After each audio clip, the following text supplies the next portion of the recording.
Nakumpiska ang humigit kumulang kalahating milyong pisong halaga ng smuggled cigarettes mula sa isang sasakyan habang patuloy naman na tinutugis ng kapulisan ang dalawang individual na lulan ng naturang sasakyan sa barangay Inagawan, Puerto Princesa. Patrolwoman Eloisa Beredo sa report. Nakumpiska ng mga otoridad mula sa Police Station 3 at City Mobile Force Company ang humigit kumulang 30 kaso ng smuggled cigarette sa isang operasyon na naganap noong ika-31 na Desyembre taong kasalukuyan. Ang mga sigarilyo ay nahuli mula sa isang kulay itim na Toyota Fortuner. Ayon sa Philippine National Police, ang sasakyan ay galing sa sur at dumaan sa checkpoint sa Sitio Kamuning, Barangay Inagawan Sub. Nang mapansin ng mga pulis na nakabantay sa checkpoint, hindi huminto ang sasakyan kundi nagpatuloy papuntang bayan.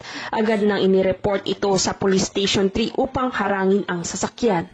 Subalit nang magkasalubong ito ng mga rumespondeng pulis, bigla itong umikot at bumalik sa direksyong sur.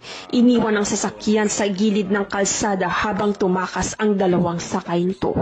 Matapos ang insidente, tinipon ng mga pulis ang mga nakumpiskang smuggled cigarettes na tinatayang nagkakahalaga ng kalahating milyong piso.